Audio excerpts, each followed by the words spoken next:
At 25,000 feet above the California desert, the only sound louder than the wind was Gunnery Sergeant Cole Brennan's doubt. The C-130's cargo ramp yawned open like the mouth of some ancient beast, revealing nothing but gray dawn and thin burning air. 13 jumpers stood in formation, their oxygen masks fogging with each Hold up, controlled check breath. formation! Among them, Move Lieutenant out, Alexa let's Morgan go! checked her altimeter one final time, her gloved fingers moving with the kind of precision that came from doing something 1,000 times until it became muscle memory, until it became religion. She was the third in the stick. When the green light flashed, she didn't hesitate. 3 steps and she was airborne, her body caught immediately in the violent slipstream that wanted to tumble her like a leaf in a hurricane. But she didn't tumble. She arched arms out, legs spread, and fell with the grace of someone who belonged in the sky. 25,000 feet. The air at that altitude wasn't really air at all. It was a substance so cold and thin, it turned breathing into a conscious act of will, each inhalation burning like ice water in the lungs. Around her, 12 other shapes tumbled through the gray. Dark forms against darker clouds. Anonymous at this distance. Interchangeable. She counted to 3, pulled her ripcord, felt the violent jerk as the parachute deployed the sudden shift from free fall to controlled descent, from chaos to order. Her body knew this sequence, had known it since basic underwater demolition training 5 years ago, had refined it through 2 combat deployments and more training jumps than she could count. Below the drop zone was a brown square carved into the desert marked with orange panels that looked like postage stamps from this height. The wind was pushing everyone east. She could see the other jumpers drifting, fighting the crosswind with varying degrees of success. Some fought it directly, pulling against it with brute force. Amateur hour. Wind wasn't something you fought. Wind was something you used. She made micro-adjustments, small economical movements of the toggles, compensation for drift, calculation for descent rate, the kind of flying that looked effortless but represented thousands of hours of training, hundreds of jumps, where she'd pushed herself to be better, tighter, more precise. Her father's voice echoed in her head, a memory from childhood before Fallujah took him from her. Slow as smooth, smooth as fast, fast as deadly efficient. She landed in the center of the target circle, 10 meters from the bullseye. Perfect.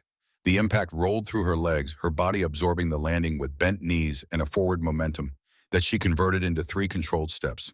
By the time she came to a stop, her hands were already on the harness releases. Quick practice movements. Detach bundle, the chute assumed parade rest. The whole sequence took 45 seconds. The closest jumper, an Army Ranger trainee whose name tape read Hayes, hit 35 meters out and stumbled on landing. Another overshot entirely, landing 40 meters beyond the zone. By the time the last jumper touched down 50 meters off target, Alexa had already bundled her chute and was standing at attention, waiting. The jump master, a leathery Navy chief with 26 years of service and skin like worn boot leather, checked his clipboard. His eyes moved from her position to the scattered Rangers, then back to her. Something that might have been approval crossed his weathered face. Morgan, center mass, good jump. Thank you, Chief. Don't thank me, you earned it. He raised his voice, projecting across the drop zone so every jumper could hear. The rest of you might want to watch how Lieutenant Morgan packs her chute. Clearly, she's doing something right. Alexa felt the stares. She'd felt them for 5 years. Since she became the 3rd woman to graduate SEAL qualification training, the 2nd to earn her trident, the 1st to deploy to a combat zone in her rating. The stares used to bother her. Now they were just background noise. White noise, the sound of other people's problems that had nothing to do with her and everything to do with them. What she didn't see was Gunnery Sergeant Cole Brennan watching from the observation tower, his face hardening as he witnessed her perfect jump. What she didn't hear was his comment to the Ranger instructor beside him, delivered in a tone that mixed contempt with something darker, something that tasted like old grief and new rage. Girl got lucky with the wind. The instructor, a captain who'd seen Brennan's type before, said nothing, just made a note on his clipboard and wondered how long it would take for this to become his problem. The equipment hangar afterward was organized chaos. 18 jumpers, 18 parachute rigs, 300 square feet of silk per rig, all needing to be meticulously inspected, repacked, and stored. The hangar was a cavern of corrugated metal and concrete, its interior temperature climbing as the desert sun worked its way higher. By mid-morning, it would be unbearable. Right now, it was merely uncomfortable. Alexa found an empty spot near the back wall. Good sight lines, solid surface behind her. Room to work. Tactical thinking that came as naturally as breathing. She began her post-jump routine with the kind of methodical focus that turned work into meditation. Check the canopy for tears, inspect the lines for fraying, examine the connector links for stress fractures. Every movement precise, economical. She'd learned early in her career that wasted motion was wasted energy, and wasted energy could kill you. In training, excess effort meant you failed exercises. In combat, it meant you came home in a box. She was 40 minutes into the process, bent at the waist, folding the panels in the prescribed accordion pattern, when she heard the boots approaching. Heavy, confident, multiple pairs. The sound of men who expected to be heard, who took up space in the world without apology. She didn't look up. She'd learned that too. Responding to provocation was giving away power. Her hands continued their work. Fold, tuck, smooth. The rhythm of it was almost soothing. Well, well. The voice was deep, carrying the particular cadence of someone who expected to be heard. Southern accent buried under years of military standardization, but still there in the vowels. Look what we have here. Alexa didn't look up. Her hands kept moving. Fold, tuck, smooth. That's a nice sports bra, Lieutenant. The voice was closer now, directly behind her. Close enough that she could smell gun oil and the particular musk of someone who'd been awake since 0400. What is that Victoria's Secret Tactical Edition? The laughter was immediate, loud, performative, 6 male voices, maybe 7 each, trying to show appreciation for their leader's wit. The kind of laughter that echoed in metal buildings and made sure everyone present understood the social hierarchy at work. Alexa's hands continued their work. Fold, tuck, smooth. Her sports bra was visible. Of course it was visible. She'd removed her blouse because the hanger was hot and the work was physical, and the regulations explicitly authorized uniform modification for training environments. She was wearing the same thing half the male jumpers were wearing: tan undershirt or bare chest under their harnesses. But she was different, and different in their eyes meant inferior, meant target, meant someone who needed to be reminded that she didn't belong. Hey, the voice sharpened, took on an edge. I'm talking to you. Alexa finished the fold she was working on, placed her hands flat on the silk, took a breath, counted to 3 in her head. Then she straightened and turned. Gunnery Sergeant Cole Brennan was 39 years old and exactly what Central Casting would send if you ordered generic special operations instructor. 6'2", 210 pounds of muscle packed onto a frame that suggested both power and endurance. Granite jaw, crew cut, ice blue eyes that probably looked intimidating to recruits who hadn't seen the things Alexa had seen in Syria and Yemen. Behind him, 6 Army Ranger candidates stood in a loose semicircle, all wearing identical smirks. Alexa met his gaze, said nothing, just looked at him with the kind of flat, neutral expression that gave away nothing, revealed nothing, promised nothing. You deaf, Lieutenant. I heard you, Gunnery Sergeant. Then why didn't you answer? You didn't ask a question. You made a comment about my undergarment. I didn't realize it required a response. One of the Rangers snorted, then quickly covered it with a cough. The sound echoed in the hangar. Brennan's jaw tightened, a muscle jumping beneath the skin. For a long moment, the silence stretched, the kind of silence that precedes violence or capitulation, where the outcome hangs in balance and nobody's quite sure which way it will tip. You got a smart mouth, petty officer. No, Gunnery Sergeant. I have a professional demeanor and a parachute to pack, if you'll excuse me.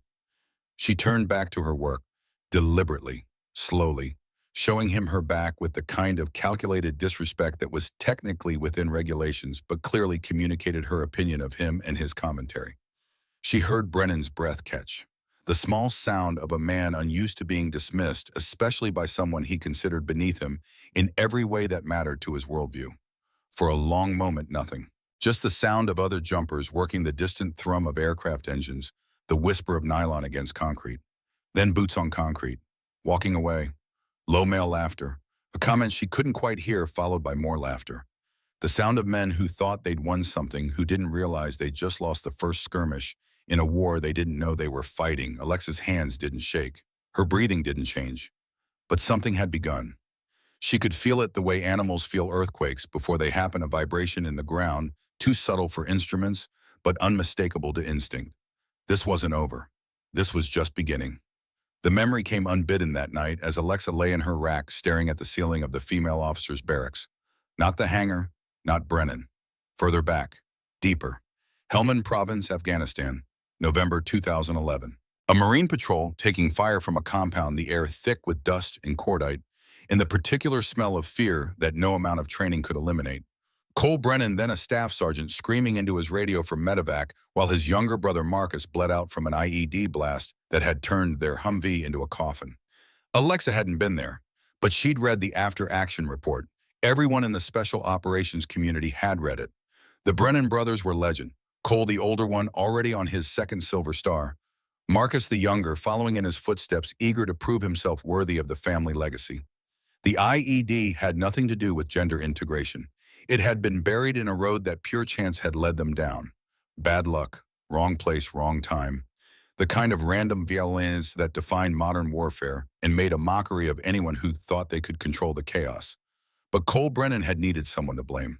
Something to point at and say, this is why my brother died.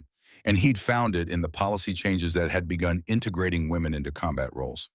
Never mind that no women had been on that patrol. Never mind that the IED would have killed Marcus regardless of who else was in the vehicle. Never mind that correlation wasn't causation and grief made liars of even the best men. Cole Brennan had decided that lowered standards had killed his brother. And once a man decided something like that, once he built his entire worldview around a false premise, facts became irrelevant. Evidence became enemy, and anyone who contradicted his narrative became a threat. Alexa understood this, understood that she wasn't fighting Brennan. She was fighting his grief, his guilt, his desperate need to believe that his brother's death meant something, stood for something, warned against something. You couldn't defeat that with facts. You couldn't argue someone out of a position they hadn't argued themselves into. All you could do was be so undeniably competent that their bias became obviously absurd. Make them look foolish, not through confrontation, but through excellence. Let your work speak louder than their words. Her father had taught her that. Staff Sergeant Marcus Morgan, United States Marine Corps, who'd spent 20 years proving himself in a service that hadn't initially wanted him, who'd turned every doubt into motivation, every slight into fuel until the day an insurgent's bullet in Fallujah had ended his war and begun hers. She rolled over, pulled out the worn notebook her father had kept. Field notes, tactical observations, survival techniques, things he'd learned the hard way and written down so that someday if she followed him into this life, she'd have a roadmap. One entry dated March 2004, 1 month before he died. When surrounded, don't fight their fight. Change the terrain. Make them come to you. She read it 3 times. Then she closed the notebook, turned off her light, and went to sleep.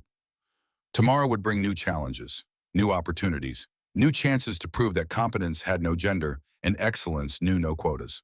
She didn't sleep well. She rarely did. Her dreams were full of water-cold training, pool water warm, Middle Eastern ocean water, the waters of a dozen countries where she'd deployed. In her dreams, she was always drowning, and the hands pulling her under always wore American flag patches and belonged to men who were supposed to be her brothers.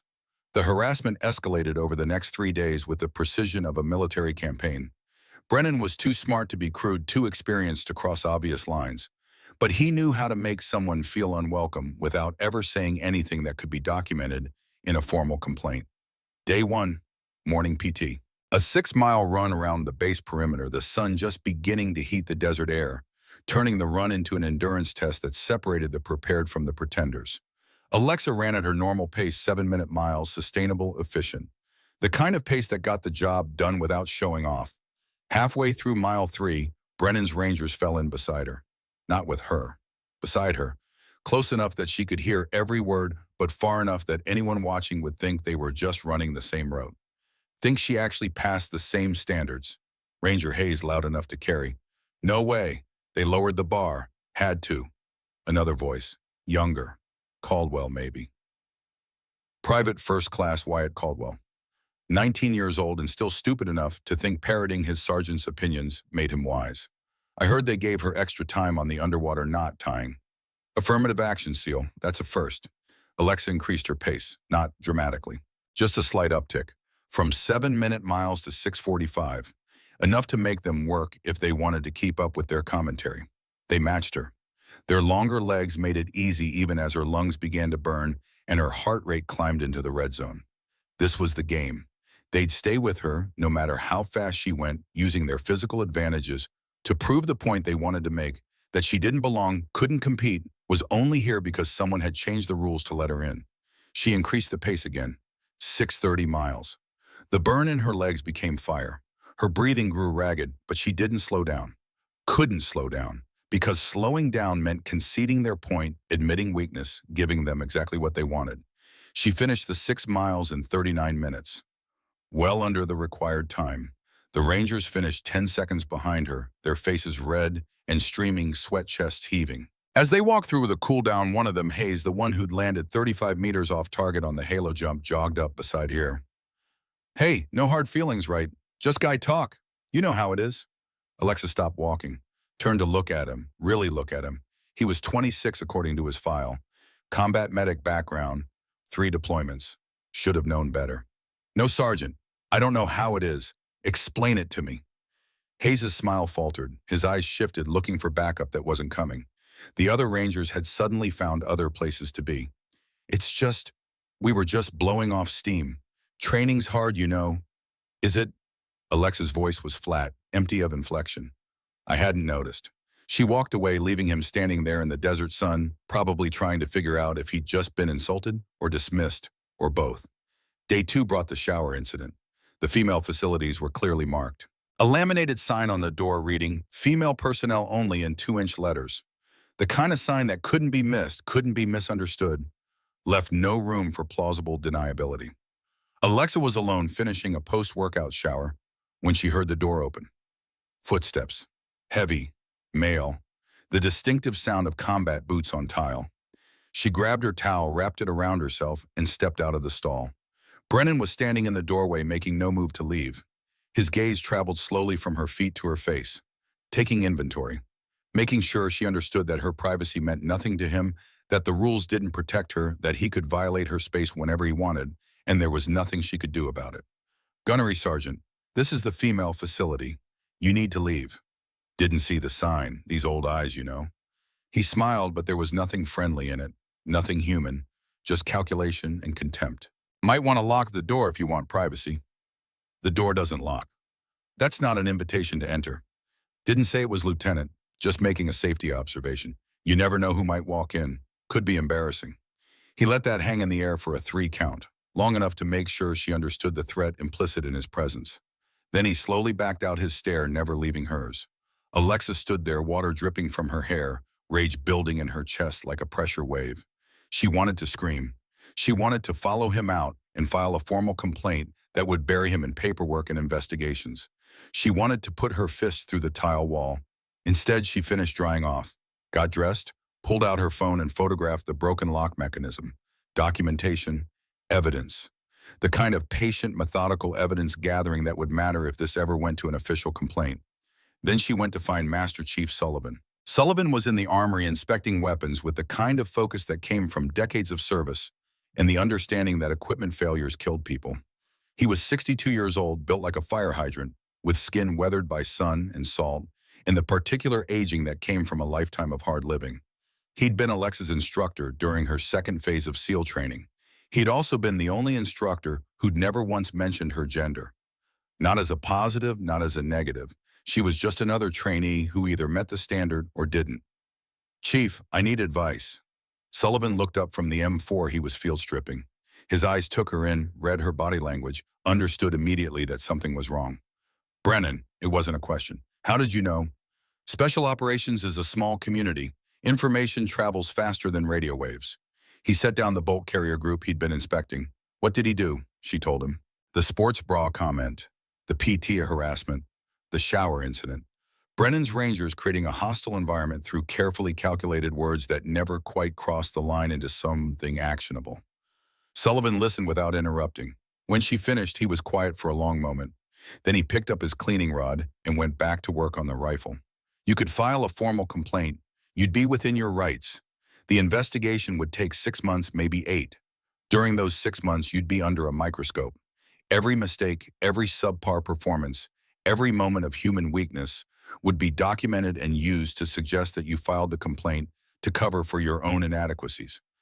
Even if you're exonerated, and you would be because Brennan's too stupid to cover his tracks properly, you'd be labeled. The SEAL who couldn't handle guy talk. The woman who needs special protection. That's not fair. No, it's not. Sullivan's eyes were steady. But you asked for advice, not validation of what's fair. Here's what I know: Brennan's trying to bait you into an emotional response. He wants you to file a complaint or yell at him or do something he can point to as proof that women are too emotional for this work. He's not creative. He's running the same playbook they've used on every woman who's ever tried to break into this community. So what do? You out-professional him. You be so good at your job that his bias becomes background noise. You document everything not for a complaint now, but for insurance later. And you wait for him to make a mistake big enough that the command has to act whether they want to or not. Alexa felt something settle in her chest, not comfort, clarity. The difference between being lost and having a map, even if the map showed difficult terrain ahead. That could take months, could take years. Sullivan set down the rifle, looked at her directly. Question is, can you last that long? She thought about the water in her dreams, the hands pulling her under, the voice in her head that sometimes whispered that maybe they were right, maybe she didn't belong, maybe she should just quit and make everyone's life easier. Then she thought about her father, Staff Sergeant Marcus Morgan, who'd spent 20 years proving himself in a corps that hadn't wanted him, who'd never quit, never backed down, never let anyone else's doubt become his reality. I've lasted this long, Chief. Sullivan nodded. Then you'll last longer. He pulled something from his pocket, a compass. Old brass, the kind they'd stopped issuing decades ago. The metal was worn smooth in places, scratched in others, marked by hard use and careful maintenance. Your father carried this through Desert Storm and Fallujah. He gave it to me before his last patrol. Said if anything happened to him, and if you ever followed him into this life, I should give it to you. Alexa took the compass. It was heavier than she expected. Solid. Real. A piece of her father's war passed down like a family heirloom. Did you know him well? Well enough.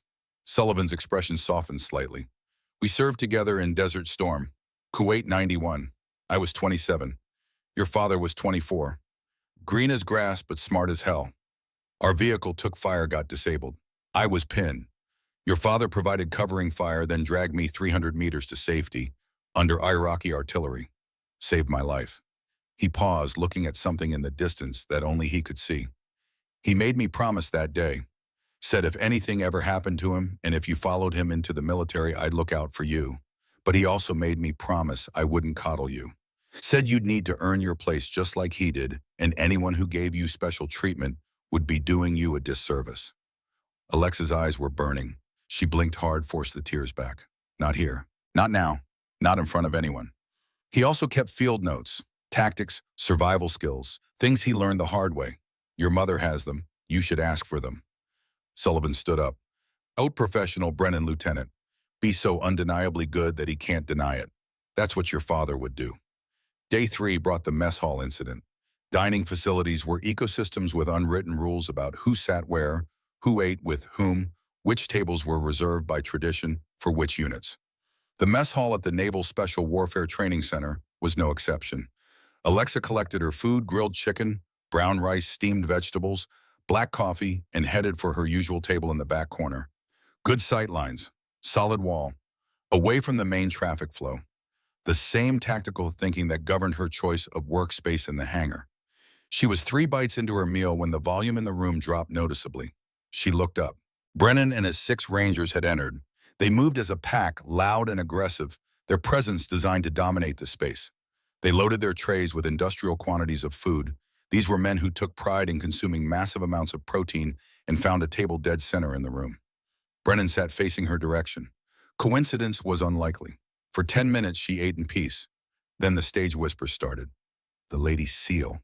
The emphasis on lady was pure contempt, the word twisted into something that meant weak, inferior, other. Wonder if she actually qualified or if they just gave her a pass. Laughter, not quiet laughter, performative laughter designed to carry to make sure everyone in the mess hall understood what was being discussed and what the approved opinion was. Alexa cut her chicken into precise identical pieces. Her heart rate was 58 beats per minute. Her breathing was controlled. She let the words flow around her without disturbing her foundation. A stone in a river. Unmovable. Patient. I heard they lowered the run times for her class. Lowered the run times, the swim times, the obstacle course times, everything. Got to hit those diversity quotas, man. That's the new military. More laughter. Louder now, making sure she heard. Making sure everyone heard. Alexa chewed slowly, methodically.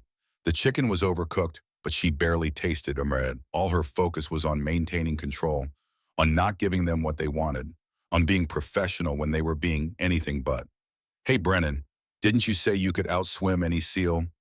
Any male seal, yeah. What about the lady version? Brennan's voice dropped into a thoughtful register, the tone of a man pretending to consider a serious question. Well, I don't know. They get those special waivers, you know. Political considerations. Not sure we're comparing apples to apples. The implication hung in the air like smoke. She hadn't earned her place. She was a product of politics, not merit. Everything she'd done, the training, the deployments, the perfect halo jump 2 days ago meant nothing. It was all fake, all given to her, all part of some social engineering experiment that had nothing to do with capability and everything to do with checking boxes. Alexa finished her chicken, put down her fork and knife with precise, soundless movements. Stood, picked up her tray. The room watched. Everyone knew what was happening. Everyone was waiting to see how she'd respond. Would she confront them? Would she file a complaint? Would she prove their point by having an emotional breakdown? She walked to the dish station, scraped her plate, racked her tray, walked out. She didn't look at Brennan, didn't acknowledge his existence. Behind her, she heard someone say, "See, can't even handle a little trash talk." But someone else, a voice she didn't recognize, said quietly, "Or she's smart enough not to take the bait." The explosion came on day 4 during the joint training briefing. Commander Richard Hayes stood at the front of the briefing room with a PowerPoint presentation displaying the week's training schedule.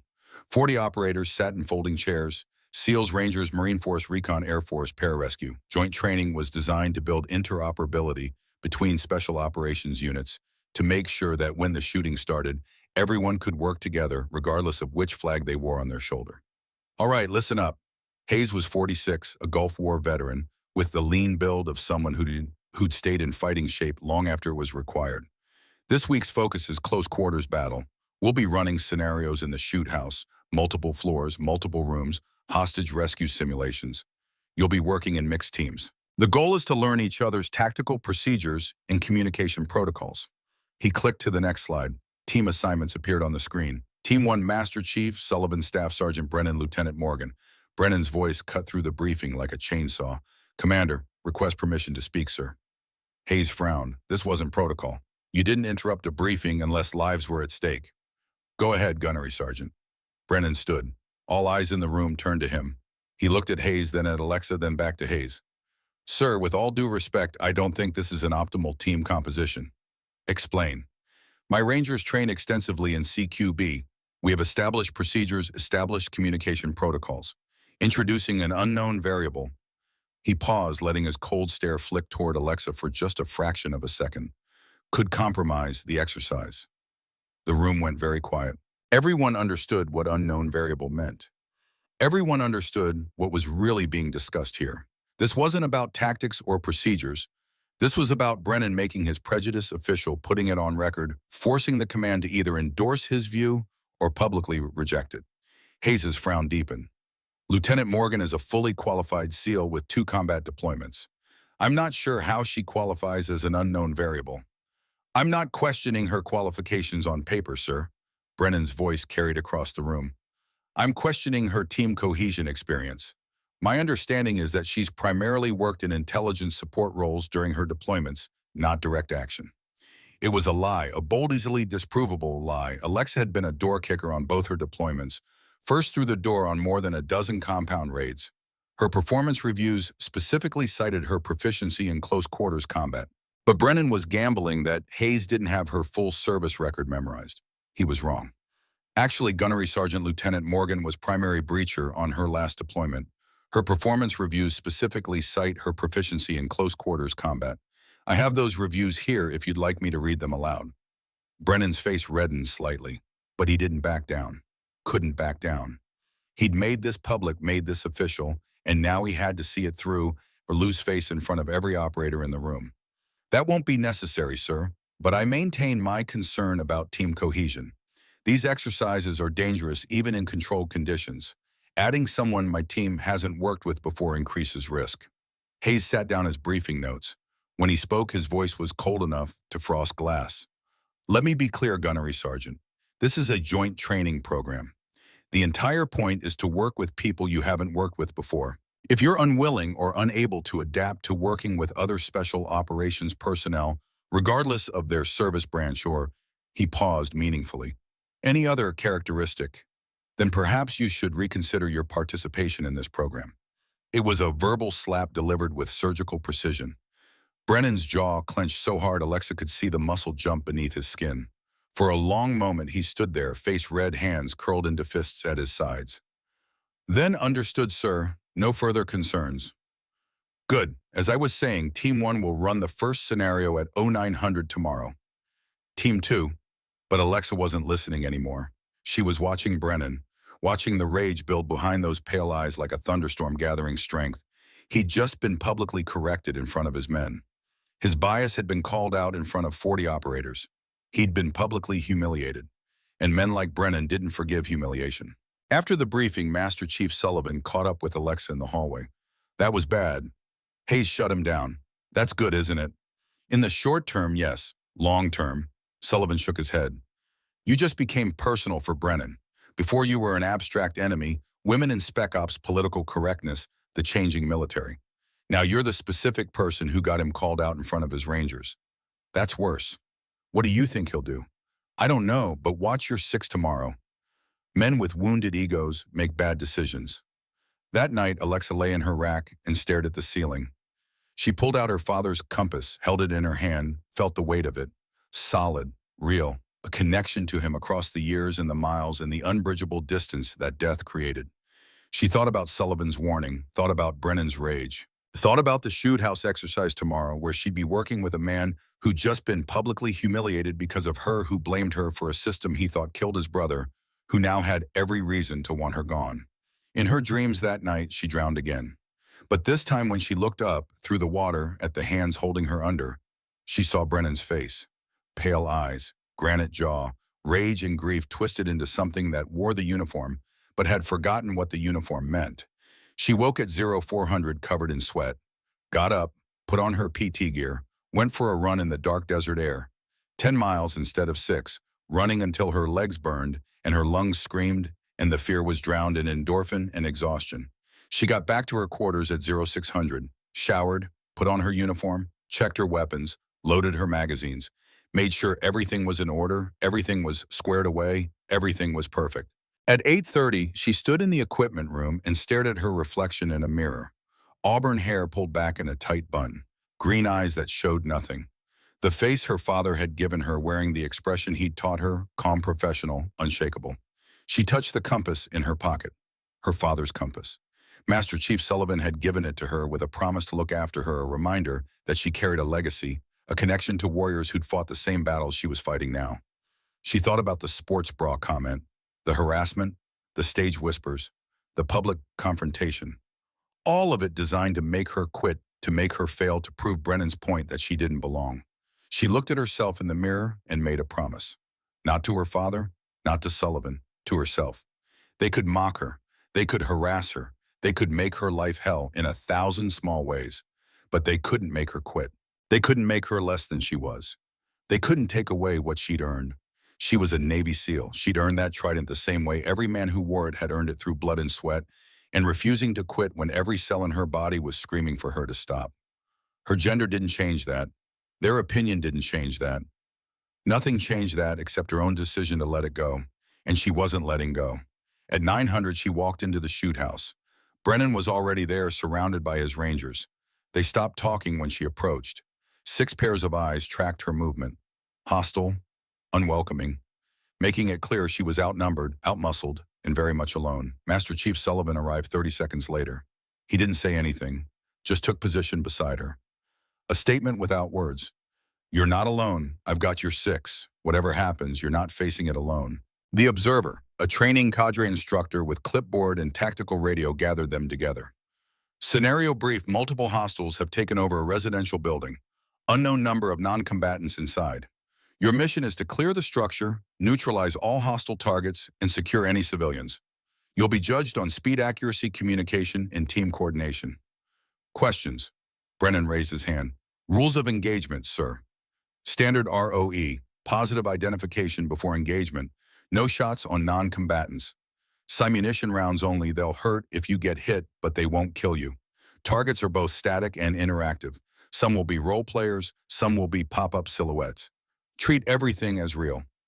Understood, sir. Suggested entry plan. That's your tactical call, Gunnery Sergeant.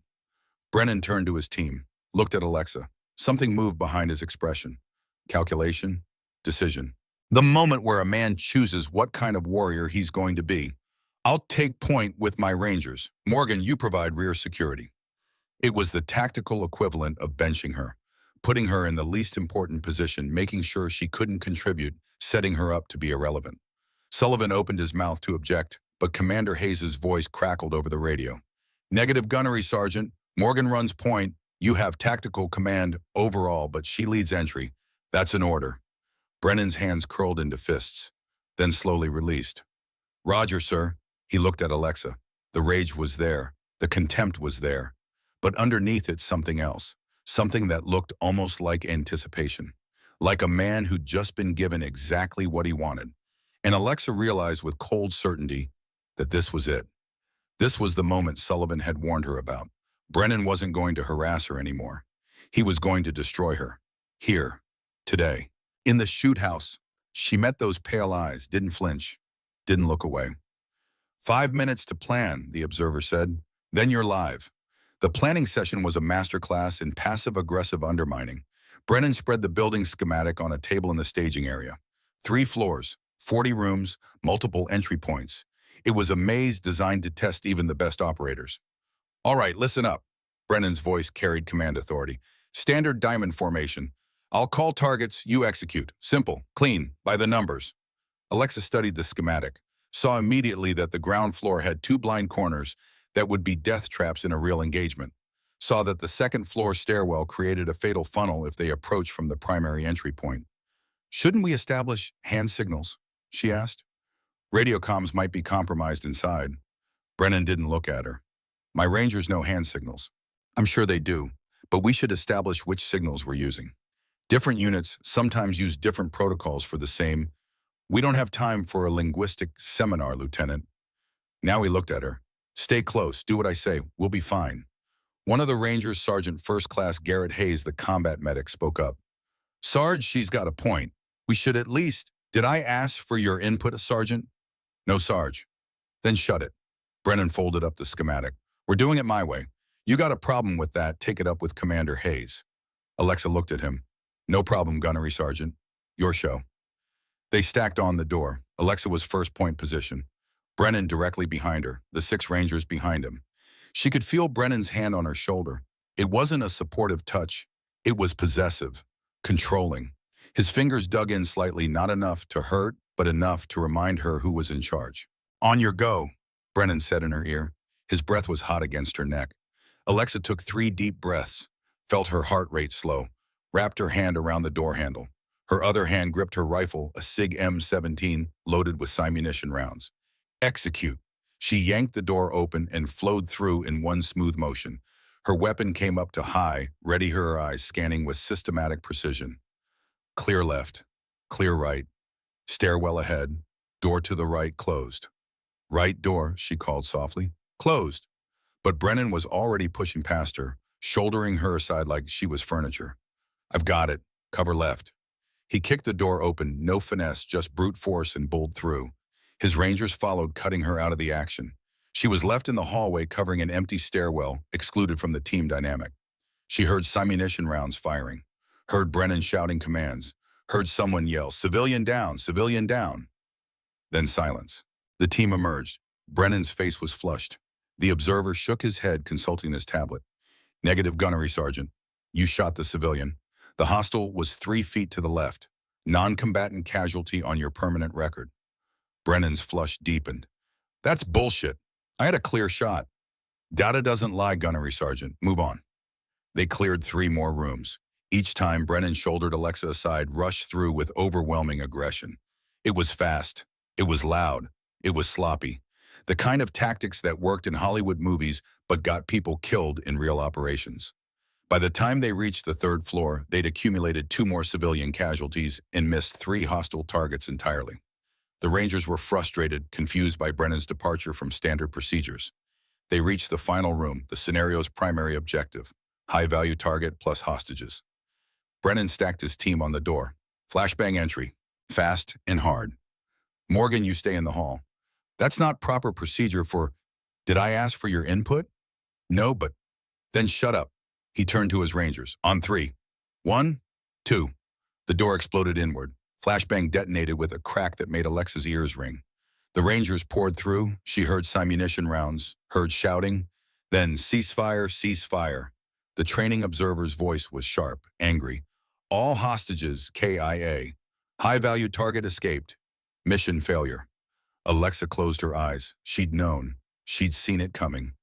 Brennan emerged, his face purple with rage. He walked straight to the observer. That's impossible. We cleared that room perfectly. Your team fired 47 rounds.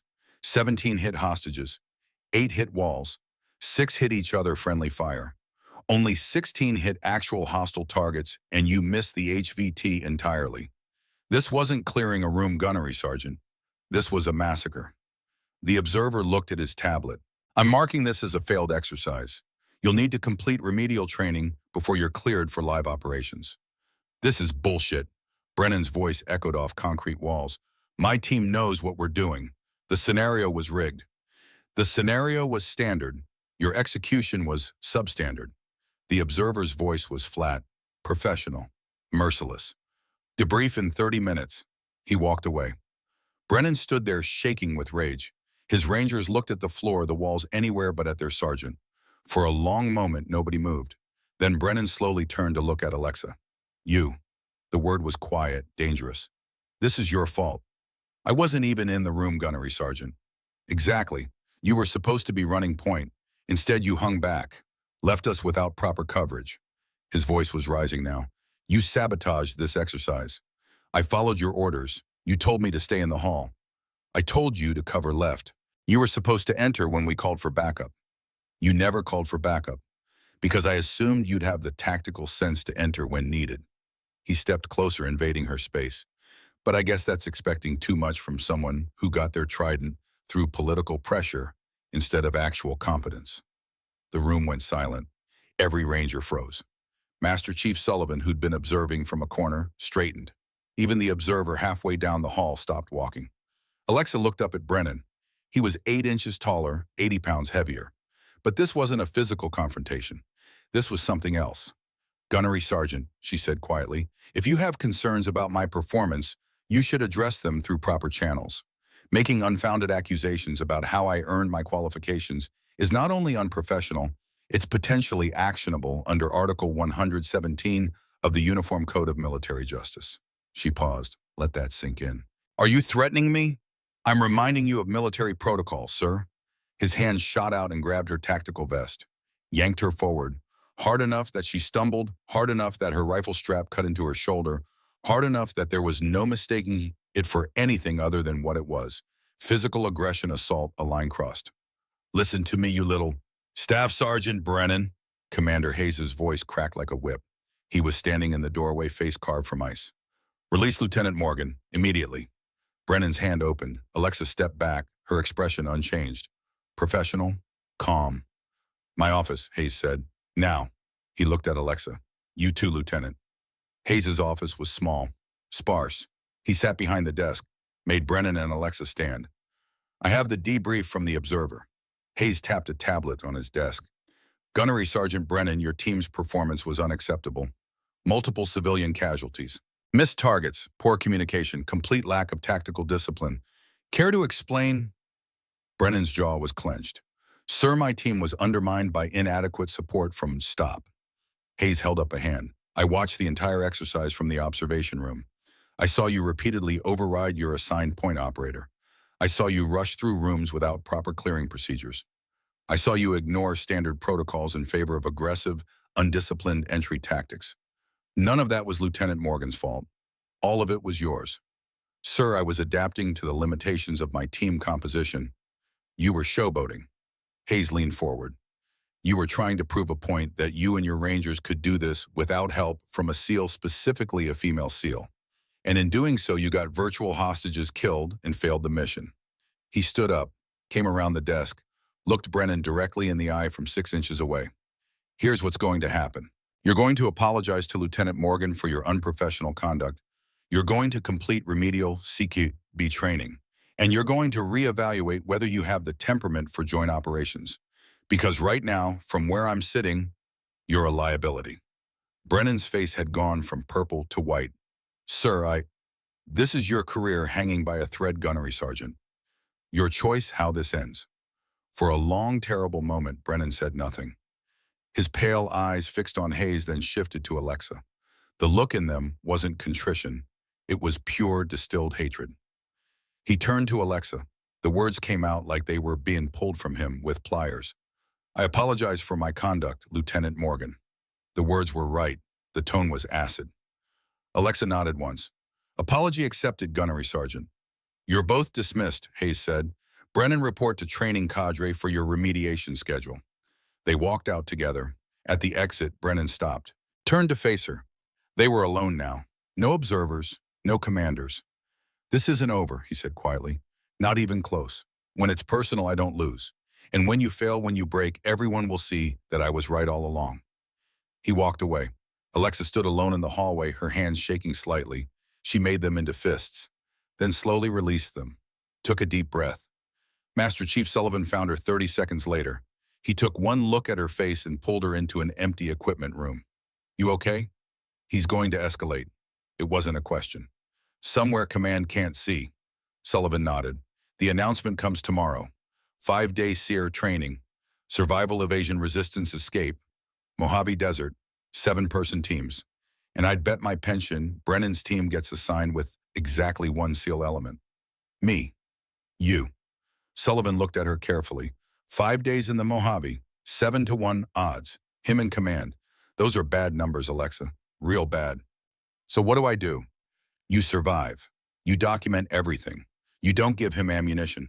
And you remember that your father navigated worse terrain with worse odds and came home every time except the last. Alexa held the compass, felt the weight of it, the history, the promise. I won't let him win, Chief. I know you won't, but winning isn't enough. You need to survive first. The announcement came the next morning during formation. Commander Hayes stood at the front with a clipboard and the kind of expression that meant someone's day was about to get significantly worse. Joint SEER training exercise. 5 days, California desert mountains, mixed teams, survival, evasion, resistance, escape protocols. This is not optional. He started reading team assignments.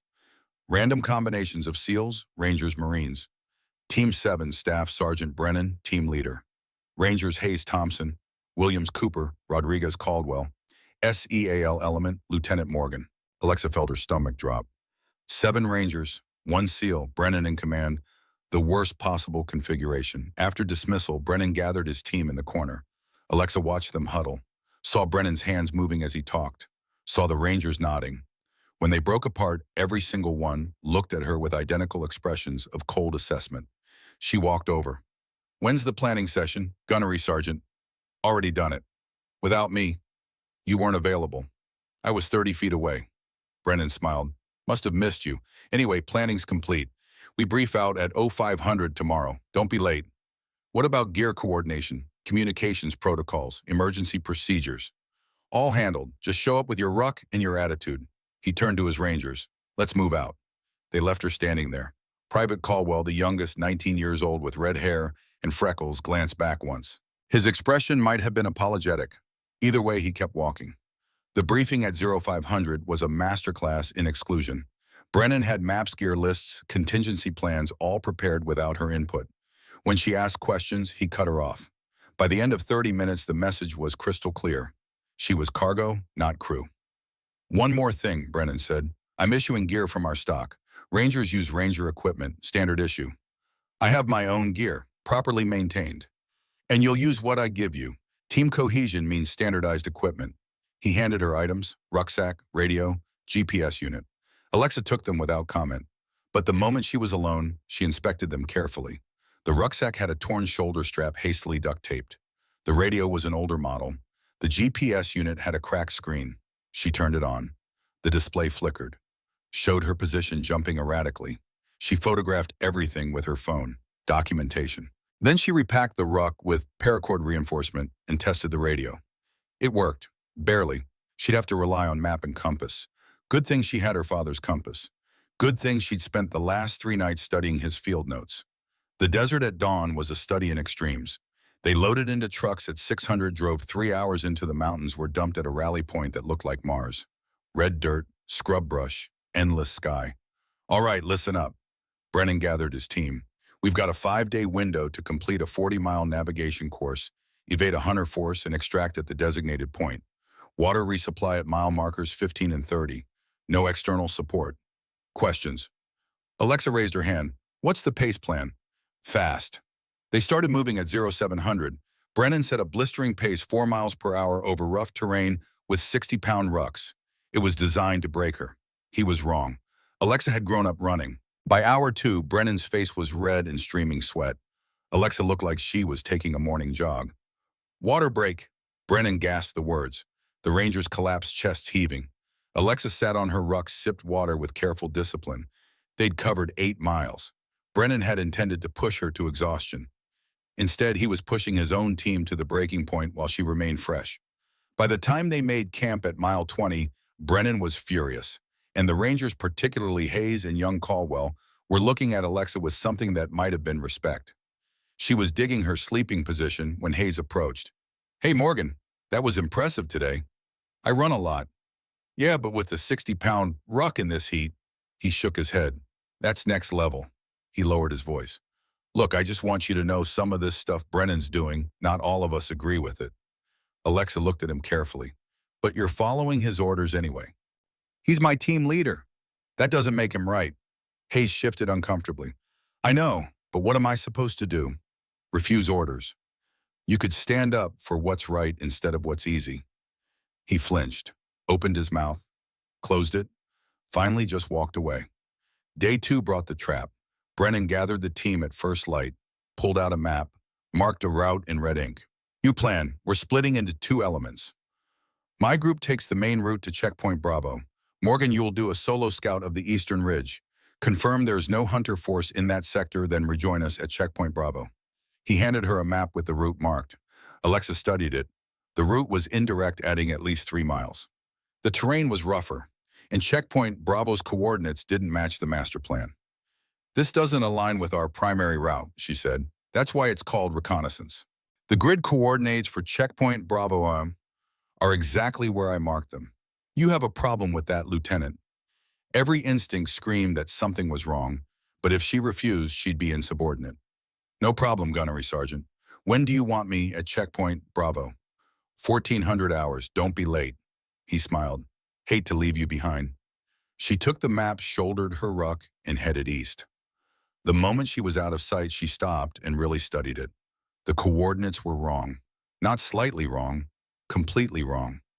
If she followed these coordinates, she'd be moving away from the extraction point, deeper into the desert. He'd given her a map designed to get her lost. Alexa pulled out the GPS unit. The cracked screen flickered. The unit was useless. She pulled out her father's compass, her backup map, her father's field notes. Time to use what he'd taught her. She flipped to a page marked Urban Navigation Without GPS in his familiar handwriting. Sun azimuth method. Point hour hand at sun. Bisect angle between hour hand and 12 o'clock equals south northern hemisphere. She checked her watch. 0930 hours. Pointed the hour hand at the sun. Bisected the angle to 12 o'clock. South was behind her. North ahead. Exactly where her compass confirmed. Another entry, vegetation bias. Moss grows north side. In desert, look for wind-bent brush. Prevailing winds west to east. She scanned the scrub brush. All bent eastward. Wind confirmation. She was on track. Thank you, Dad. She moved fast, used terrain features, the sun for direction, the mountains for orientation. Weathering patterns on rocks. Navigation techniques from her father's Kuwait and Fallujah notes. She covered the ground in 4 hours. Half the time Brennan's false route would have taken. Arrived at the real checkpoint. Bravo at 1330, 30 minutes early. She found concealment in a rock formation and waited. At 14:15, Brennan and his team appeared, moving slowly, looking tired. They were scanning the area, clearly expecting it to be empty. Brennan keyed his radio. Team leader to Morgan, what's your position? Alexa keyed hers. Checkpoint Bravo, standing by. She watched his head snap up, saw him scan the terrain, saw the moment his gaze found her position 30 meters away. Say again. I'm at Checkpoint Bravo, grid 335-774, where you told me to be. She stood up from concealment, waved. The look on Brennan's face was worth every hard mile. Shock, disbelief, and underneath it all, the first flicker of something that might have been fear. She'd beaten him at his own game. When they regrouped, Brennan said nothing, but Hayes caught her eye and gave the smallest nod of approval. Young Caldwell actually smiled. Brennan noticed. His face darkened. That night, camping at mile 28, the radio crackled to life. Emergency transmission. All stations, all stations. This is Overwatch. We have a real-world emergency. Civilian hiker Sector 9. Rock climbing accident, fall from cliff face approximately 40 feet. Suspected spinal injury, compound leg fracture. Victim also reports snake bite prior to fall, possible rattlesnake, anaphylactic reaction developing. Last known position, grid 477-923. All training exercises suspended immediately. Real-world search and rescue is now active. Alexa pulled out her map. Sector 9 was 14 miles northeast. Technical terrain, multiple cliff faces. Brennan's voice came over the radio. She could hear the smile even through the static. Morgan, you're closest to Sector 9. Since you're such a competent operator, sarcasm dripped from every word. I'm sure you can handle a simple search and rescue. My team will return to base camp. Don't screw this up.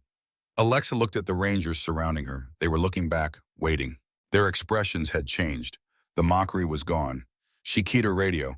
Copy that, Gunnery Sergeant. Moving to Sector 9 now. Then she turned to the Rangers, looked each of them in the eye. All right, listen up. We have 14 miles rough terrain and someone who's dying. I need to know right now. Are you with me, or are you following Brennan's plan to watch me fail? Silence, the kind that stretches seconds into hours. Then Hayes stepped forward. What do you need, ma'am? The other Rangers followed, not all at once, but one by one. Thompson, Williams, Cooper, Rodriguez, Martinez, and finally young Caldwell, his freckled face set with determination. Alexa didn't waste time on gratitude. Every second mattered. Hayes, your point navigator. Use my compass. She handed him her father's compass. Thompson, get that radio working. Williams, medical kit inventory. The rest of you redistribute weight. We're moving fast. They were moving in 90 seconds. Ma'am, the radio's got a corroded battery terminal, Martinez reported. I can bypass it, but range is going to be maybe 2 miles. Make it work, Alexa turned to Hayes. What's the fastest route to Sector 9? He traced a line on the map. Straight shot through the canyon system. Rough terrain, but direct. Maybe 4 hours if we push hard. What's the safe route? Around the eastern ridge. Adds 90 minutes, maybe more. 90 minutes they didn't have. We go through the canyon. Single file. Hayes, your rear security. Anyone falls, you rope them up. Let's move. They moved through the desert like a machine. Hayes on point, using her father's compass with reverence. Martinez working the radio. The others maintaining formation. They covered the first 4 miles in 40 minutes. Contact Overwatch, Alexa called back. See if we can get an update. Martinez keyed the radio. Static. He adjusted the frequency. More static. Then a weak, broken transmission. Overwatch to rescue element. Victim condition. The signal died, came back. Deteriorating. Airway comp. Static swallowed the rest. Martinez tried again. Nothing. He looked at Alexa. That's all I got, ma'am, but it doesn't sound good. Alexa increased the pace. They hit the canyon entrance at the 50-minute mark. The terrain changed immediately. Loose scree underfoot. Narrow walls rising on both sides. Hold up. Thompson pointed at a small pile of rocks across the path. This wasn't here on the survey photos from the briefing. Alexa examined the debris. Fresh breaks, sharp edges. The rocks had fallen recently. Hours maybe, days at most. Recent seismic activity, she said. The whole canyon system is unstable. We go through quiet, minimal impact. No vehicles, no heavy equipment, no unnecessary noise. We move like ghosts. Careful, controlled. The canyon will hold if we respect its fragility. She didn't wait for agreement. She started walking, placing each foot with deliberate care. Behind her, after a 3 count, the Rangers followed. The canyon was 1,000 yards of held breath. Every footstep sounded like thunder. Every small stone sounded like an avalanche warning. Halfway through, Cooper's foot slipped on loose gravel. He caught himself, but the movement sent small stones sliding. Everyone froze. The canyon held. Barely. Keep moving, Alexa whispered. Slow and steady. They emerged 70 minutes into the march. 8 miles down, 6 to go. The radio crackled. Martinez had been trying to raise Overwatch every 10 minutes. This time he got through. Overwatch, this is rescue element. What's the victim's current status? Rescue element victim is conscious but deteriorating. Severe anaphylaxis progressing. Respiratory distress increasing. Estimate 30 to 40 minutes before airway closure is critical. Current position confirmed. Sector Denine Grid 477-923, elevation 2,000 feet on east-facing cliff. 30 to 40 minutes, 6 miles, and the victim was on a cliff. Copy that, Overwatch. We're 25 minutes out. Have medevac standing by at landing zone. Alexa turned to her team. Double time, now. They ran. Full rucks, rough terrain, already exhausted. They ran anyway. Thompson fell after 2 miles, twisting his ankle. Hayes hauled him up without being asked. Williams was cramping. Rodriguez grabbed his ruck, threw it over his own shoulder, and Alexis led them. Her legs burning, her lungs screaming, running on pure will. They reached Sector 9 with 14 minutes to spare. The cliff face was a nightmare. 60 feet of unstable rock fracture lines visible from the base. Halfway up on a ledge barely wider than a human body was a young woman in climbing clothes. She wasn't moving. Rebecca Blair, Alexa shouted up. Rebecca Walsh, can you hear me? A weak sound, maybe a word, maybe just a moan. She's alive, Thompson said, dumping his medical kit. But not for long. Alexa studied the cliff. The direct route required gear they didn't have. The ledge could be accessed by a crumbling shelf that looked like it would disintegrate. We need to rappel down to her, not climb up, Alexa said. But the only anchor point stable enough is on the opposite side of that gap. She pointed to a 10-foot span of empty air. Below was a 40-foot drop onto jagged rocks. That's a suicide jump, Hayes said flatly. Nobody makes that carrying rope and gear. Alexa was already stripping off her ruck, down to her pants and sports bra, the same sports bra Brennan had mocked 5 days ago. I'll make it, Lieutenant. It's the only way, you know it, I know it. We don't have time to argue. She started loading climbing gear onto a harness. I'm 140, you're all over 200. Physics says I have a better chance. Hayes grabbed her arm. If you miss, you die. If I don't jump, she dies. Alexa looked at him. I'm not being a hero, Sergeant.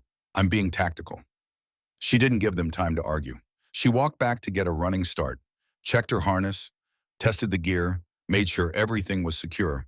Then she focused on a crack in the rock on the opposite outcropping. Her target, her father's voice, fear is information. Use it. 3 steps from the edge, she planted her foot and launched. For 1 eternal second, she was flying, arms windmilling, gear jangling, nothing but air beneath her feet and gravity pulling her down. Her hands hit the outcropping. Her fingers found the crack. Her momentum tried to rip her off. But her grip was titanium. She held on, pulled herself up, got her feet under her, immediately started setting anchors. Her hands were shaking, adrenaline catching up, but steady enough. She placed protection, built redundancy, created an anchor system that could hold twice her weight and twice Rebecca's. Rope, she shouted. Hayes threw a coil across the gap. She caught it, tied it off, and rappelled down to Rebecca's ledge. The girl was worse than the radio report indicated. Her leg was grotesquely swollen snakebite, visible as 2 puncture wounds oozing clear fluid. Her lips were blue. Her breathing was shallow and wheezing, the sound of an airway closing. Rebecca, I'm Alexa. I'm a Navy SEAL. I'm going to want to get you out of here, but I need you to stay with me. Can you do that? Rebecca's eyes flickered open. Tried to focus. Failed. Thompson, Alexa shouted. I need the EpiPen, now. He threw a medical kit across. She caught it one-handed, pulled out the epinephrine auto-injector, and jammed it into Rebecca's thigh. 15 seconds, 30, 45. Rebecca gasped, a huge shuddering breath, started coughing. The airway was opening. Not completely, not permanently, but enough. Alexa started an IV line, pushed fluids, checked vitals. Rebecca was stable. Barely. Martinez, get Overwatch. Tell them we need immediate medevac to this location. Victim is stabilized but critical. She heard Martinez on the radio, heard him requesting the helicopter, heard the response that made her blood run cold. Negative on medevac to your location. Canyon walls are too narrow for rotor wash. You need to move the victim to open ground for extraction. Alexa looked at the cliff below her, the unstable rock, the narrow ledge. Hayes, can you rig a litter haul system? Yeah, but it's going to take time, and we need more rope. Use what we've got. Improvise the rest. Just make it happen. For the next 20 minutes, they worked with desperate efficiency. Hayes and Rodriguez rigged a Z-pulley system using carabiners and spare cord. Thompson prepared Rebecca for transport, splinting her leg, wrapping her in a thermal blanket. Williams coordinated with Overwatch. They were lowering Rebecca down the cliff face inch by careful inch when Alexa heard the sound that would haunt her nightmares forever. An engine growing closer, coming from the canyon they just navigated. A vehicle moving fast. Too fast for the terrain. Recklessly fast. "Who the hell is that?" Hayes said. Alexa knew. She knew before she saw the vehicle. Gunnery Sergeant Cole Brennan, coming to take command. The vehicle, a tactical truck from the base motor pool, came barreling into the canyon at suicidal speed, 50 miles per hour where 20 would have been pushing it, the engine roaring, echoing off the canyon walls. Alexa keyed her radio. "Brennan, stop the vehicle. The canyon is seismically unstable. You're going to trigger a rock slide." "I'm taking command. That wasn't a model request." "Gunnery Sergeant, you are not authorized." "I don't need authorization to save your ass when you've gotten in over your head again." The truck's engine roared. The vibrations were immediate. Small stones started falling. Larger ones. The canyon walls began shedding rock like a snake shedding skin. "Everyone move to the north wall," Alexa screamed. "Under that overhang. Now!" The Rangers scrambled. Hayes grabbed Rebecca's litter.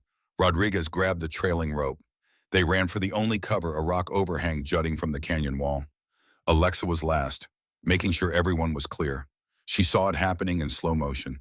A boulder the size of a car detaching from the canyon wall, directly above where Caldwell was running. She didn't think. She ran at him, hit him with a full body tackle that sent them both sprawling toward the overhang, just as the boulder crashed down where he'd been standing. The impact triggered everything else. The canyon walls began shedding rock with the force of artillery shells. Alexa grabbed Caldwell's vest and dragged him the last 6 feet to cover. They huddled under the overhang. 8 people and one barely conscious civilian crushed together while tons of rock crashed down. The roar was deafening, the dust was choking, and through it all, Alexa heard the crunch of metal being crushed. Brennan's truck was being buried alive. The rock slide lasted 90 seconds. When it finally stopped, the silence was worse than the noise. Alexa was the first to move. "Sound off. Who's hurt?" "I'm good," Hayes said. "Good here," Martinez confirmed. The others echoed the same. Rebecca was unconscious but breathing. "The truck," Rodriguez said, staring at the massive pile of debris blocking the canyon entrance. Brennan was in the truck. They found him 15 minutes later. The truck's cab was pancaked, reduced from 6 feet of height to maybe 3.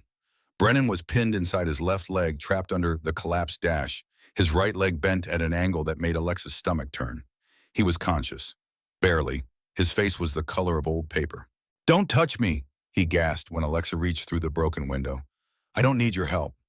You need a tourniquet, a splint, and about 6 units of blood you don't have. So yeah, you need my help." She looked back at Thompson. "Get over here. We need to stabilize him before we can extract." Thompson moved forward with his medical kit, started assessing injuries through the broken window. Compound fracture of the femur bone visible through torn flesh. Severe lacerations. Possible internal bleeding. Probable concussion. Brennan was in shock. "Listen to me, Gunnery Sergeant."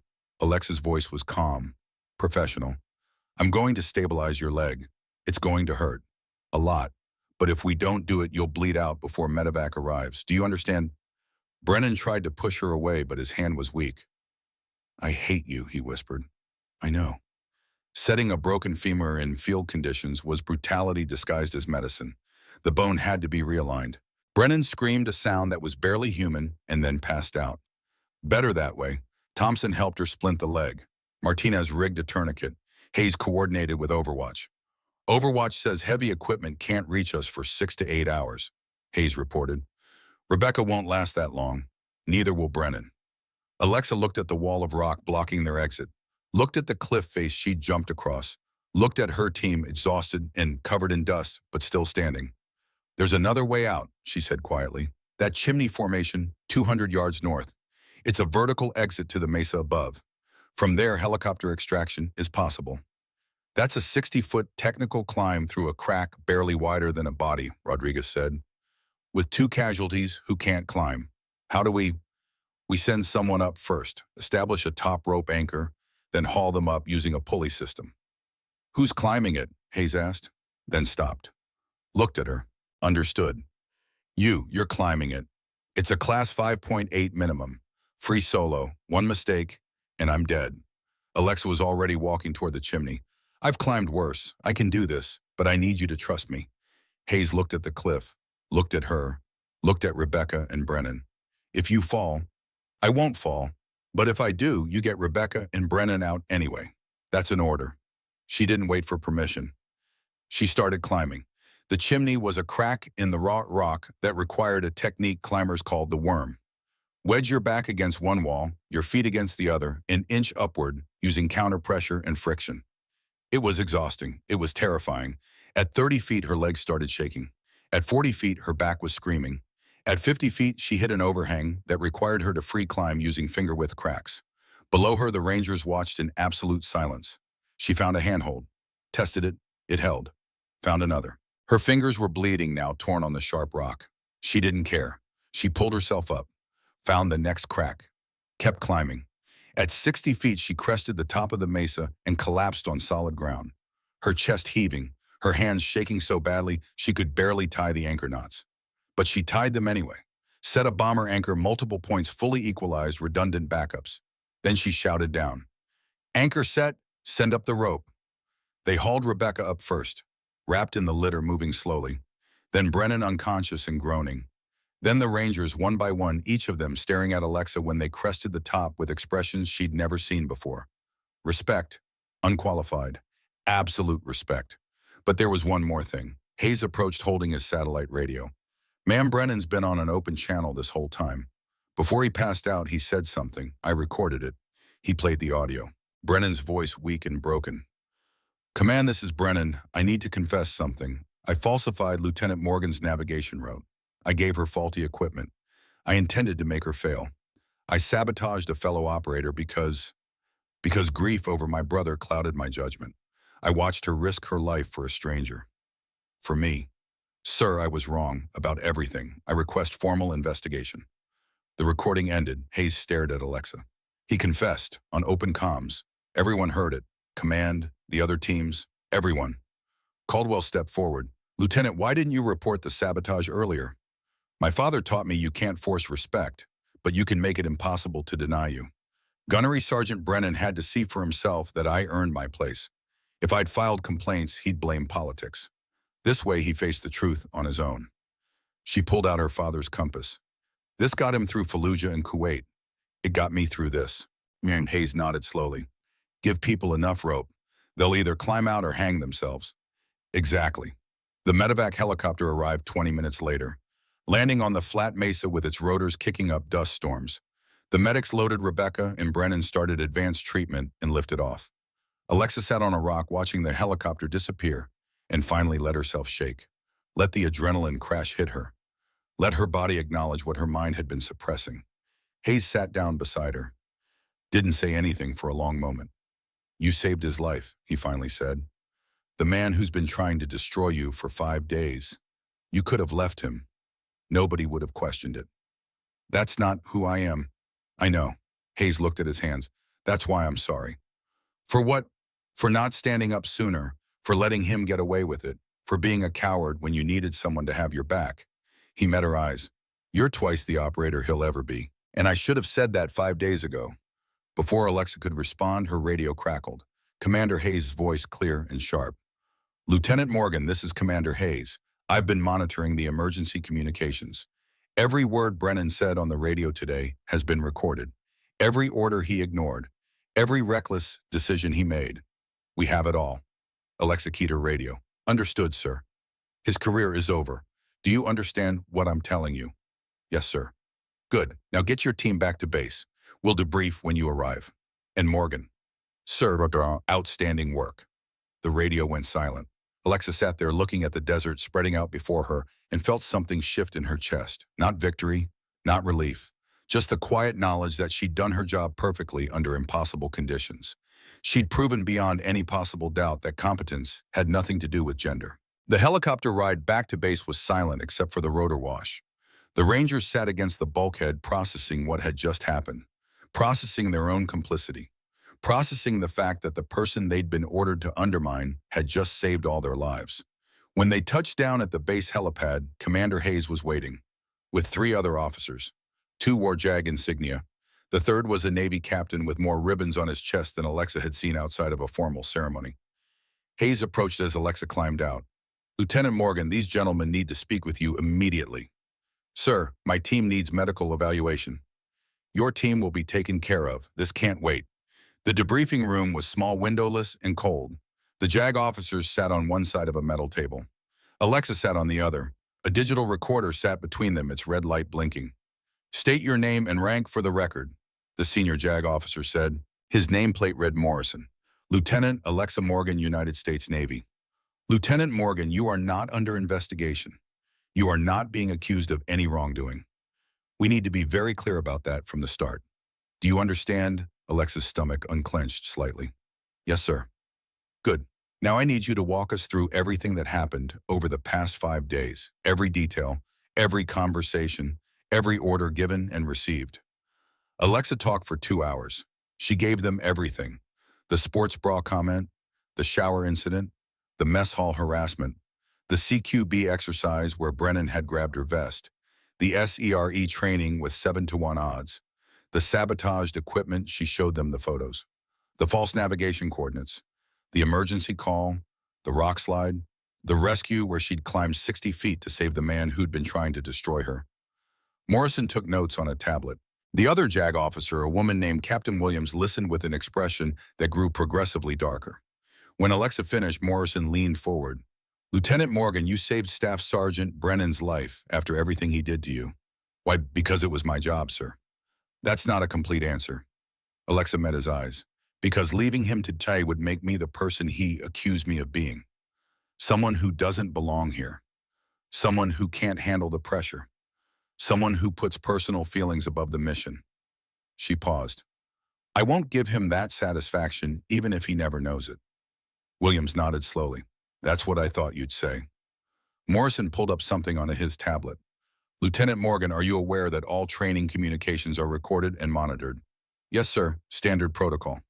"Then you'll be interested to know that we have every radio transmission from the past 5 days. Every word Brennan said, every order he gave, every time he deliberately endangered you or your mission." He turned the tablet around. It was a transcript, time-stamped and color-coded. Green highlights for professional communications. Red highlights for violations. The ratio was almost entirely red. "We also have testimony from your team," Williams added. "All 6 Rangers submitted statements voluntarily. They documented incidents we didn't even know about." Williams's expression softened slightly. Sergeant Hayes in particular was very thorough. Alexa felt something catch in her throat. Hayes had done that, had put his career on the line to tell the truth. Morrison closed his tablet. "Staff Sergeant Brennan is currently in surgery. When he wakes up, he'll be placed under guard pending a formal Article 32 investigation. Based on the evidence we have, I expect full court-martial proceedings within 30 days. "What are the charges, sir?"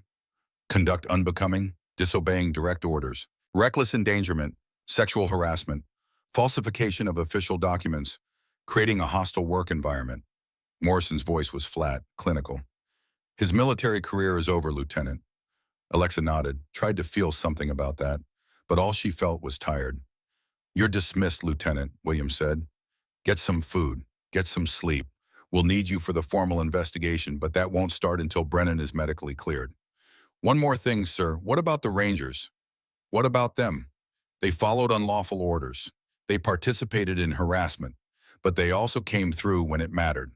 Morrison exchanged a glance with Williams. "They'll face non-judicial punishment under Article 15. Loss of rank, loss of pay, mandatory ethics, retraining. But they'll keep their careers, because ultimately when it counted, they did the right thing." Alexa stood, saluted, walked out and found Master Chief Sullivan waiting in the hallway. He took one look at her face and pulled her into a hug. Brief, fierce, completely against regulations. "Your daddy would be proud, kid. Hell, I'm proud." Alexa nodded against his shoulder, didn't trust her voice. "Master Chief, I almost lost her up there. The anchor. But you didn't. You adapted. You solved the problem. That's what warriors do." Sullivan pulled back. "You know what happens next, right?" "Investigation. Court-martial. Politics. No, well, yes, that too. But I meant with you, with your career. This doesn't end with Brennan going to prison. This is the beginning of something bigger. 2 weeks later, news filtered through the base. Brennan had accepted a plea deal. Dishonorable discharge. 3 years military prison. Forfeiture of all benefits. The Article 32 hearing had lasted 4 hours. The evidence was overwhelming. Hayes visited Alexa that afternoon. He wanted me to tell you something. I don't need to hear it. He said, tell her I was wrong. About everything. That's it. That's all he said. Alexa was quiet for a moment. Tell him I hope he finds peace. But I don't forgive him. I don't have to. Hayes nodded. Fair enough. 2 weeks after that, she was called to Commander Hayes' office, told to wear her dress uniform. No explanation. She arrived at 0955 to find the entire command staff assembled. Master Chief Sullivan in dress blues, Captain Morrison and Captain Williams from JAG, the Navy captain with all the ribbons, and at least 30 other operator SEALs, Rangers people she'd trained with, worked with. Commander Hayes stood at the front with a small velvet box. Lieutenant Alexa Morgan, front and center. Alexa walked forward, came to attention. Hayes opened the box. Inside was the Navy and Marine Corps medal, gold star on a red and blue ribbon, the highest non-combat decoration for heroism the Navy could award. For heroism and life-saving actions during a training exercise that became a real-world emergency, Hayes read from a citation. Lieutenant Morgan demonstrated exceptional courage, tactical brilliance, and unwavering professionalism under extreme circumstances. Her actions directly resulted in the survival of 8 personnel and 1 civilian. Her conduct reflects the highest traditions of the United States Navy and the Special Operations community. He pinned the medal on her chest. Then he picked up another item, a set of anchors, Chief Petty Officer insignia. Additionally, by order of the Commander of Naval Special Warfare, you are hereby promoted to Chief Petty Officer effective immediately. This promotion is being made 2 years ahead of normal timeline in recognition of your exemplary service and leadership under fire. The room erupted in applause. Alexa stood there stunned. Sullivan was the first to shake her hand. Congratulations, Chief, you earned it. I don't know what to say. Then don't say anything, just keep doing what you do. But Sullivan wasn't done. He reached into his pocket and pulled out something else. A ribbon bar. Faded. Worn. The Navy Cross, her father's Navy Cross, from Fallujah. Your mother wanted you to have this. Sullivan's weathered face creased into a rare smile. Your daddy saved my life in Kuwait, I told you that story. Now you've saved lives the same way he did. He'd be proud. That's when Alexa broke. Standing there in her dress uniform, surrounded by warriors holding her father's medal in shaking hands. The tears came and she didn't try to stop them. Sullivan hugged her again, the kind of hug that said words weren't necessary. After the celebration, Captain Williams knocked on her door. Got a minute, Chief? Yes, ma'am. Williams held out a folder. This is the preliminary policy proposal based on your case. I wanted you to see it before it goes to the Admiral. Alexa opened the folder. Inside was a 40-page document detailing new anti-harassment protocols, mandatory bystander intervention training, streamlined reporting procedures, protections against retaliation. This is comprehensive. It has to be. Your case exposed systematic failures at every level. William sat down. But I'll be honest with you, policy is only as good as the people implementing it. We need cultural change, and that's harder. How do you change culture? You show people a better way. You lead by example. You become the standard instead of the exception. Williams looked at her carefully. Which brings me to why I'm really here.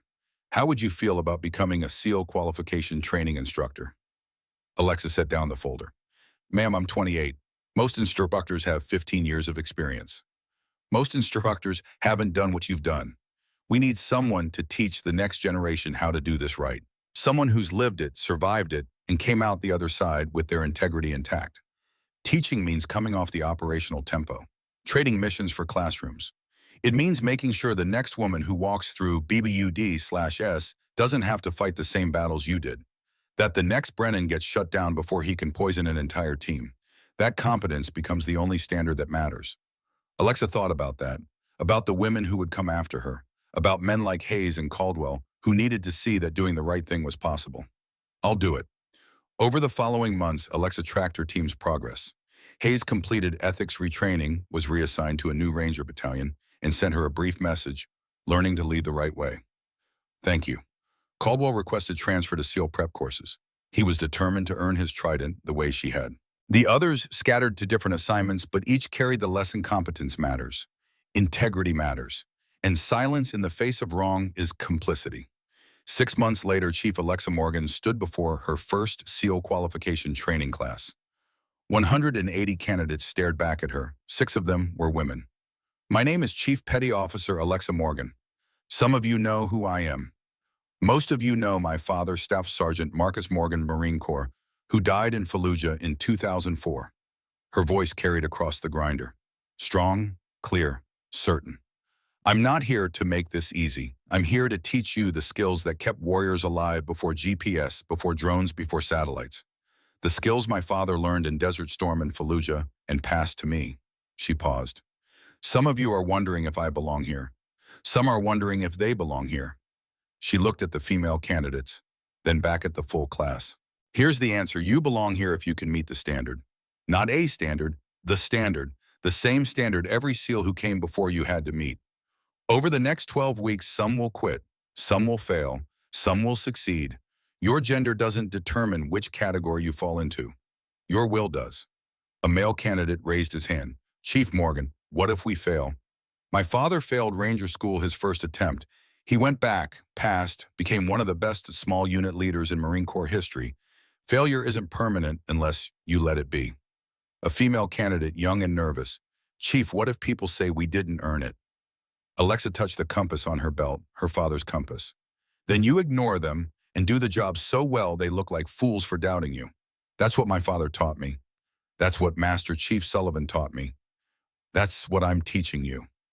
She dismissed the class. As they passed one candidate, a young man with a name tape reading Brennan stopped. Chief Morgan, permission to speak. Go ahead. My uncle is Cole Brennan. I know what he did. I wanted you to know not all of us think like him. Some of us are here to be better. The young man had his uncle's build, but softer features, lighter hair, less granite in the jaw. Alexa looked at him, saw genuine contrition. What's your first name, candidate? Trevor, ma'am. Trevor Brennan. Your uncle and I have history, but you're not him. You're your own person, and you'll be judged on your own performance. Clear. Crystal clear, ma'am, thank you. He walked away. Alexa watched him go and thought about cycles, about how hatred could be passed down through generations, but so could honor. After the first week of training, Alexa noticed something.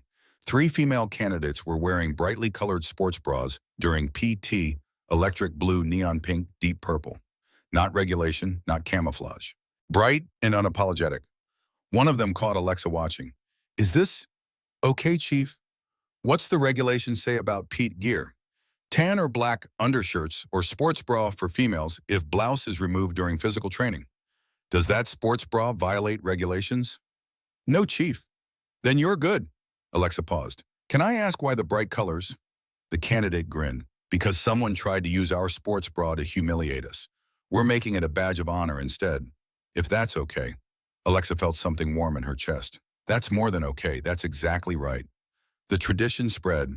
Within a year, bright sports bras became an unofficial symbol at BUD/S competence with confidence. Your gear doesn't define you, your performance does. Brennan's mockery had become their anthem. 1 year after the court-martial, Alexa received a call from an unknown number. Rebecca Walsh, the climber she'd saved. Now graduating from UC San Diego with a degree in emergency medicine. They met at a coffee shop near the base. Rebecca showed her a senior thesis titled The Psychological Impact of Competent Female Role Models in High-Risk Professions. You're my case study, Rebecca said. I hope that's okay. What does it say? That competence transcends gender stereotypes. That seeing women perform at the highest levels changes how young women see themselves. That role models matter. Rebecca's eyes were bright. You saved my life, but you also showed me what was possible. Rebecca leaned forward. How's your back, the spinal injury? Full recovery. The doctor said your immobilization technique probably saved me from permanent paralysis. Another 10 minutes of movement on that ledge. Her voice caught. You saved my life in every way that matters. So I wanted to be like you. I became an EMT, and now I'm going to medical school.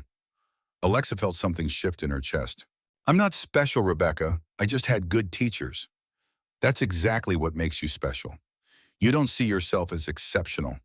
You see yourself as the product of tradition and training.